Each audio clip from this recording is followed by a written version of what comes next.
I'm Heather, a 32-year-old woman living in Virginia and working as an accountant. I met my husband Mike 9 years ago through some mutual friends. He currently works in a field that requires him to be on call. This means that he is constantly traveling. Although we don't spend a lot of time together, we're still very happy with each other. Mike always makes sure to get me something when he comes back from one of his business trips, and I always make sure we have reservations at a nice restaurant for a date. It has been tough, but it has all felt worth it. Never in any relationship had I felt so safe and loved. I guess you could compare our relationship to those that you see in the movies. We were madly and deeply in love with each other. We always had each other's backs. My problems were his and vice versa, which is why this incident confused and hurt me to such a large extent. It all started 2 weeks ago. My husband Mike was called on duty again. He would need to spend 6 days in the next city. It was a good 10-hour drive from our place. I was a little sad because Mike had only just come back home 5 days ago from a week-long business trip, and he was going back again. Sensing my upset mood, Mike came over to me and wrapped me in a tight and comforting hug. "I can't believe you're leaving again so soon, Mike. It feels like we just had you back home." "I know, babe. I hate being away from you too, but duty calls and I have to go. It's part of the job." "I understand that, baby, but it's been so hard lately. You're always on these trips and I miss you so much. I need you here with me." "I miss you too, darling. Believe me. I wish I could be here more often, but you know how demanding my work can be. It's not easy for me either." "I just worry about you. These trips, the long hours, the stress, it's taking a toll on you, and I can't help but feel like I'm being left behind." "My love, you are never left behind. You're always in my thoughts, no matter where I am. I love you, and I'll always come back to you. You're my anchor, my home." "I love you too, sweetheart, but sometimes I need more than just words. I need your presence, your support. I need to know that I'm a priority in your life." "You are a priority, I promise. When I come back, I'll make it up to you. We'll have quality time together, just the two of us. We'll reconnect and make sure our bond stays strong." "I hope so, because right now, it feels like I'm fading into the background. I need to feel loved and cared for, not just when you're physically here, but every day. You'll always be loved. I'll work on finding a better balance, I promise. We'll figure this out together, and I'll do whatever it takes to make you happy." "Thank you. That's all I ask for, your love, your presence, and our happiness. Let's make it happen, no matter the distance between us." "We will. I'm here for you, always." Feeling a little better, I helped Mike pack and kissed him goodbye. I then crawled into bed and fell asleep, feeling just a little under the weather. I just chalked it up to tiredness from work and being upset at Mike's leaving. The next day I woke up with a couple of sniffles and a slightly itchy throat, so I took all the medication I needed to take to prevent it, along with some good home remedies to patch me up. I went to work and came back home feeling much worse. I literally passed out on my bed. When I finally regained consciousness, I realized that something was seriously wrong. My body felt heavy, as if weighed down by an invisible force. Every movement was a Herculean effort, and a dull ache pulsed through my entire being. It was as if the energy within me had been drained, leaving behind a hollow shell. The sniffles and itchy throat from the previous day had transformed into a full-blown assault on my respiratory system. Each breath was a struggle, accompanied by wheezing and a persistent cough that racked my weakened frame.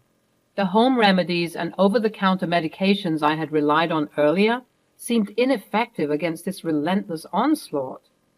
I mustered what little strength I had and forced myself to go to work, determined not to let this illness defeat me.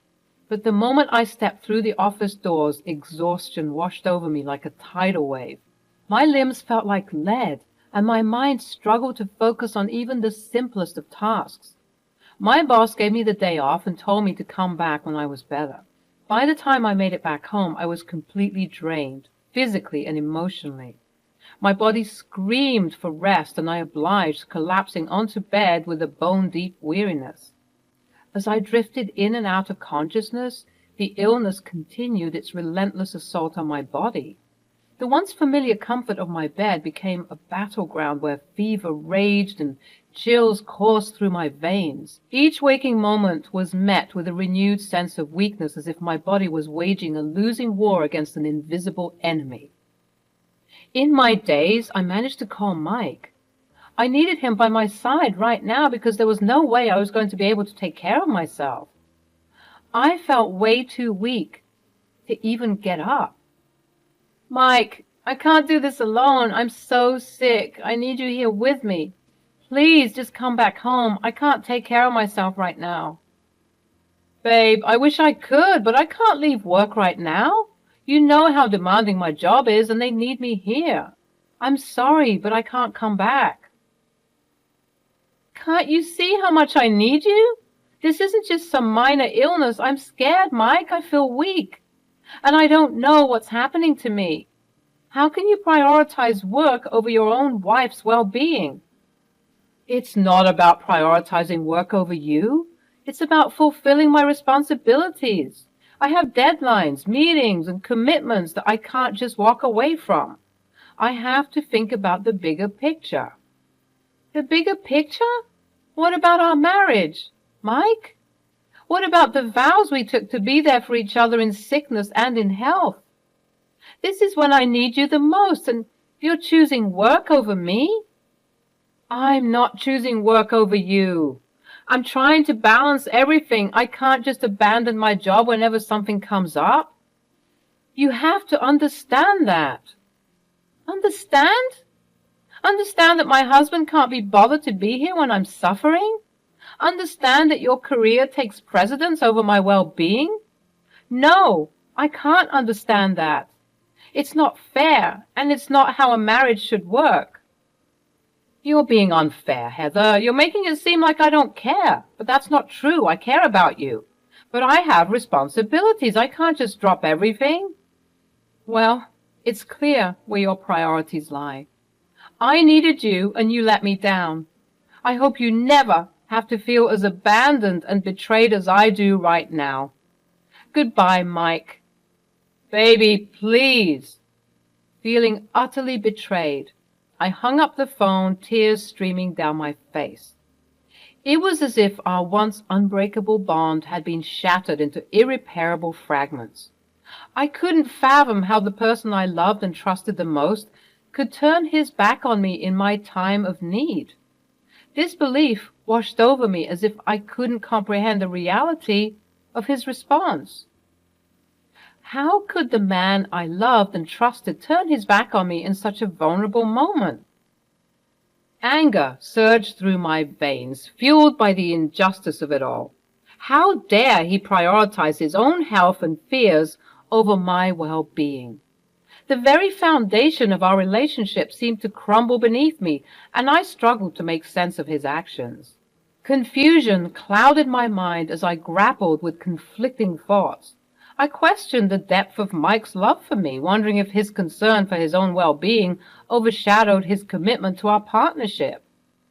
Doubt seeped into my heart, eroding the trust that had once been the bedrock of our relationship.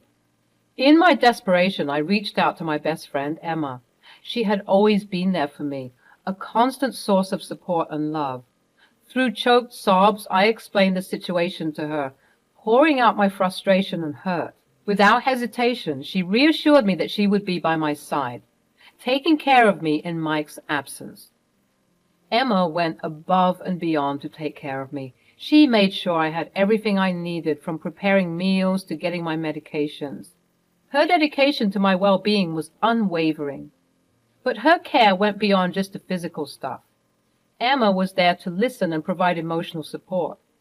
She was my sounding board, lending a sympathetic ear as I vented my frustrations. Her presence alone brought me comfort and reassurance.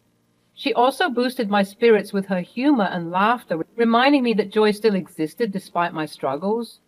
Emma's unwavering belief in my strength and resilience gave me the confidence to face whatever challenges came my way. I tried to let go of the hurt I felt and tried to instead focus on recovering. 2 days later, I was only getting worse. Emma ended up taking me to the ER and I got admitted into the hospital. After running extensive tests on me for hours, the doctor told me that my sickness was not just a regular flu, but rather a much more debilitating respiratory illness that required immediate attention. The doctor also informed me that my emergency contact, my husband, Mike, was called, but he did not pick up. As I lay in the hospital bed, my body weak and my spirit shattered, a mix of emotions swirled within me. The pain from my illness had intensified, and I couldn't help but feel a deep sense of disappointment and abandonment. How could Mike, my supposed life partner, fail to answer the call when I needed him the most? I yearned for the comfort and support that only a spouse could provide, but Mike was nowhere to be found. Anger simmered beneath the surface, fueled by the overwhelming sense of betrayal. How could he turn a blind eye to my distress?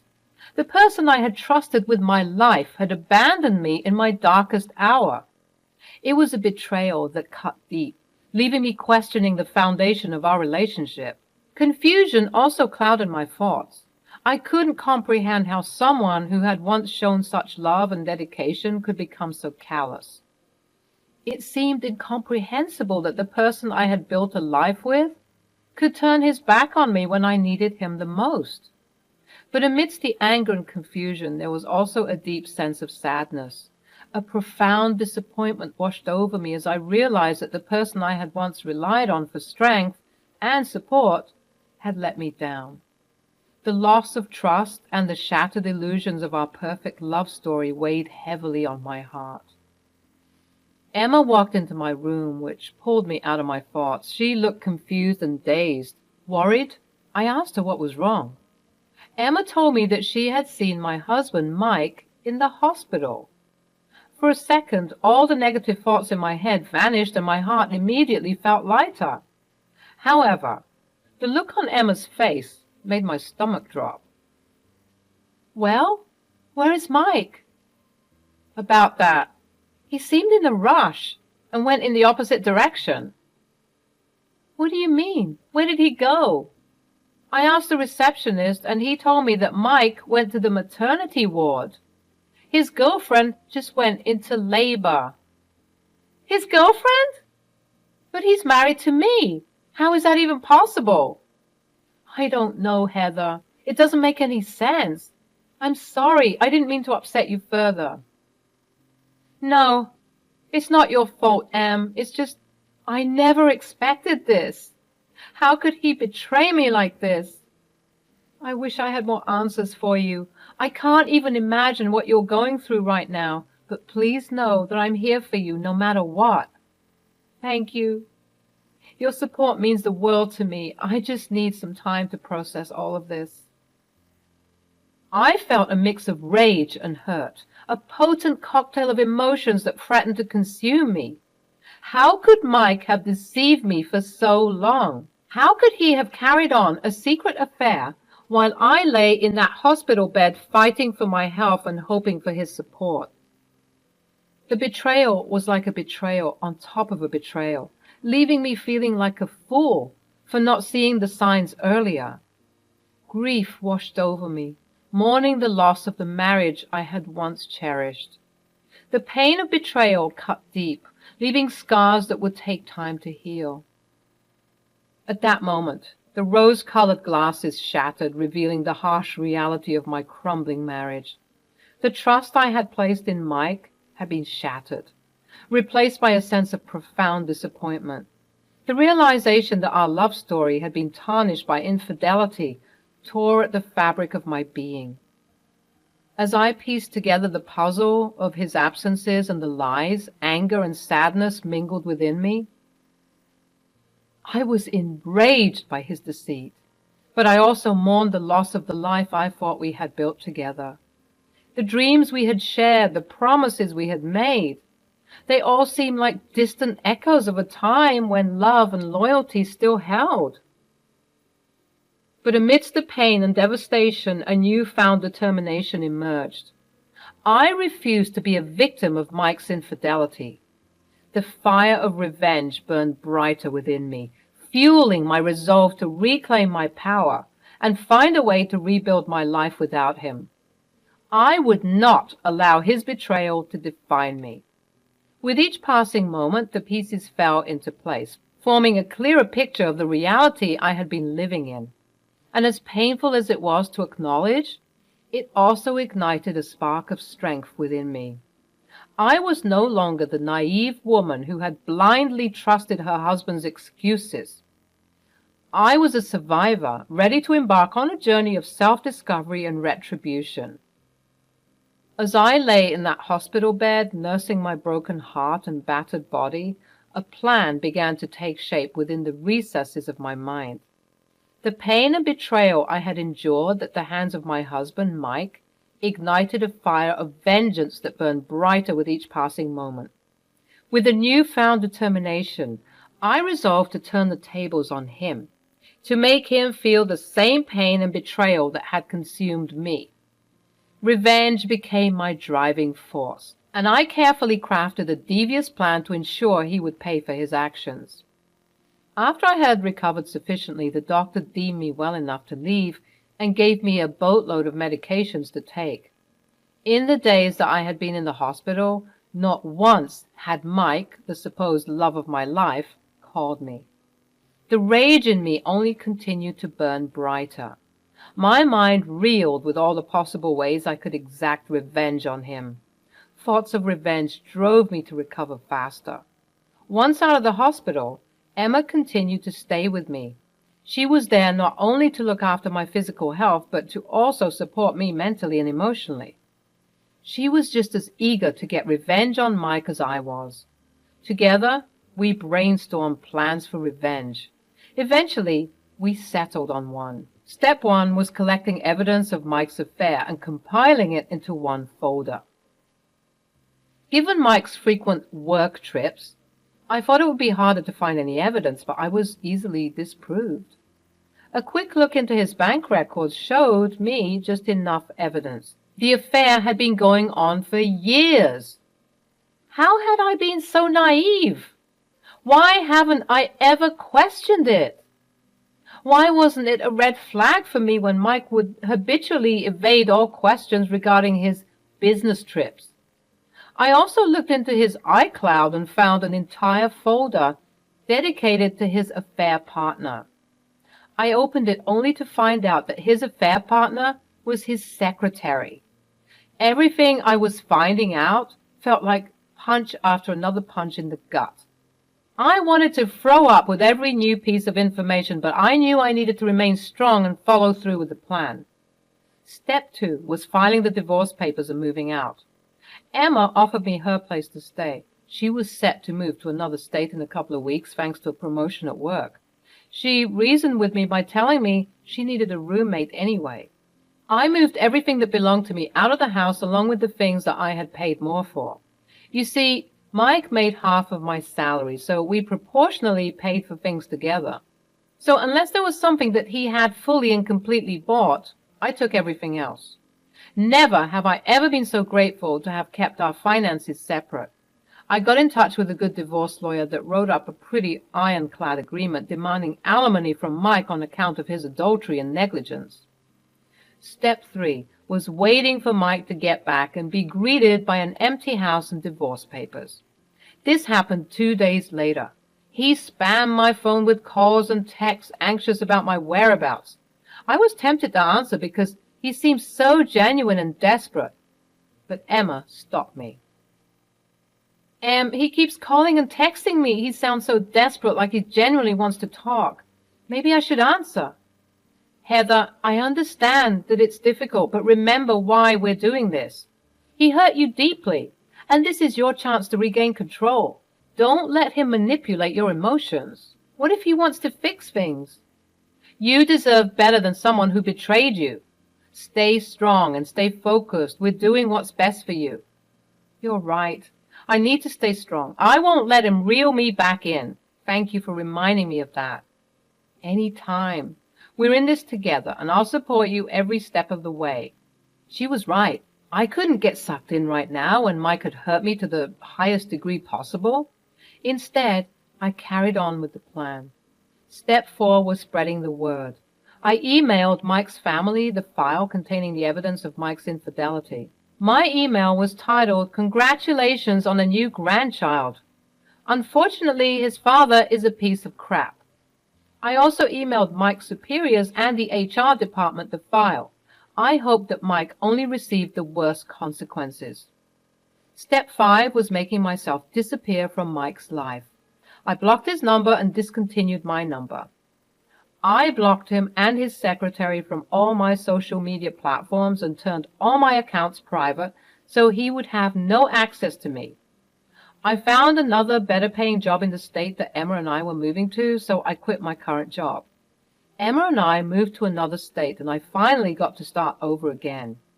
In the weeks that followed, the results of my plan came to life. The evidence I have compiled of his affair, meticulously organized in a folder, became a weapon that shattered his world. First, his job was not spared from the consequences of his actions. The email I had sent to his superiors and HR department, exposing his infidelity, led to an internal investigation. It didn't take long for the truth to come to light, and both Mike and his secretary were promptly fired. The company couldn't afford to be associated with such unethical behavior. But the repercussions didn't end there. Word spread like wildfire, reaching his family and friends. The email I had sent to his family, titled with biting sarcasm, caused shockwaves within their circle. The truth of Mike's betrayal became a bitter pill to swallow, and his own family disowned him. The relationships he once cherished crumbled, leaving him isolated and alone. As for the divorce proceedings, my ironclad agreement worked in my favor. The evidence of Mike's adultery and negligence, combined with the demand for alimony, left him with little room to maneuver. The court recognized the weight of his transgressions and granted me the financial support I deserved. With each consequence that befell him, I felt a surge of victory and vindication. The sense of justice served, provided closure, and a renewed sense of empowerment. I had taken control of my life, dismantling the web of deceit that had ensnared me for far too long. Mike's life crumbled around him, stripped of the facade he had carefully maintained. The consequences he faced served as a reminder that actions have consequences, and the choices we make can come back to haunt us. But more importantly, the victory I tasted was not just about punishing Mike, it was about reclaiming my own worth and finding peace within myself. I had shed the burden of his betrayal, emerging stronger and more determined than ever before. The sense of triumph I felt was not rooted in revenge alone, but in the rediscovery of my resilience and the rebuilding of my life on my own terms. In the end, I stood tall, a survivor of heartbreak and betrayal, ready to embrace the future with newfound strength and an unwavering belief in my own worth. The journey had been arduous, but the victory was sweet, reminding me that I was capable of overcoming even the darkest moments of my life.